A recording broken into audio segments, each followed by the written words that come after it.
शहर की सरकार में करोड़पतियों की भरमार, इस बार भी मालदार हैं ढेर सारे उम्मीदवार। शहर की सरकार बनाने में जहां करोड़पति लगातार हाथ आजमाते जा रहे हैं, तो वहीं जनता जनार्दन भी इन्हें चुनने में कोई कसर नहीं छोड़ रही है।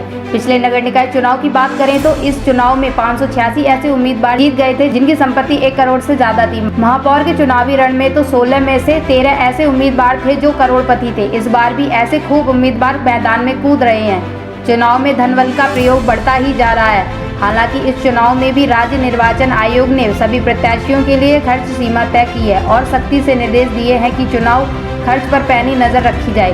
बावजूद इसके गुपचुप धन खर्च करने की शिकायतें मिलती रही हैं। विधानसभा और लोकसभा चुनाव में करोड़पति उम्मीदवारों की संख्या लगातार बढ़ती जा रही है, पर निकाय चुनाव में भी स्थिति ऐसी हो गई है। बड़ी संख्या ऐसे करोड़पतियों की है जो चुनाव जीत गए हैं, चाहे नगर निगम में महापौर पद हो, नगर पालिका अध्यक्ष या फिर नगर पंचायत, सभी पर करोड़पतियों के जीतने वालों की भरमार है। नामांकन पत्र के साथ जमा किए गए संपत्ति घोषणा शपथ पत्र में चल और अचल संपत्तियों का जो ब्यौरा दिया गया है, उसके हिसाब से पिछले चुनाव में नगर पंचायत अध्यक्ष पर ही 100 से ज्यादा प्रत्याशी ऐसे जीते जिनकी संपत्ति 1 करोड़ के पार थी।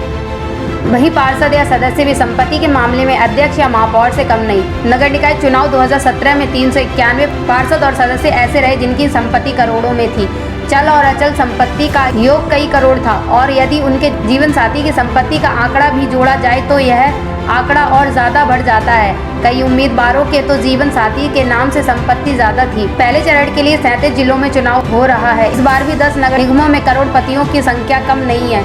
अभी तक निगमों में ही 30 से ज्यादा करोड़पति उम्मीदवार नामांकन पत्र दाखिल कर चुके हैं। लखनऊ की बात करें तो यहाँ की बसपा प्रत्याशी शाहीन बानो के पास 27 करोड़ रुपए से ज्यादा की संपत्ति है। कांग्रेस उम्मीदवार संगीता जायसवाल के पास 7 करोड़ तो भाजपा प्रत्याशी सुषमा खरकवाल के पास 2 करोड़ से ज्यादा की संपत्ति है। वाराणसी में भाजपा, कांग्रेस, बसपा तीनों महापौर पद के उम्मीदवार करोड़पति हैं। मुरादाबाद में सपा, कांग्रेस और भाजपा प्रत्याशी करोड़पति हैं। अन्य जिलों में भी ऐसा ही है।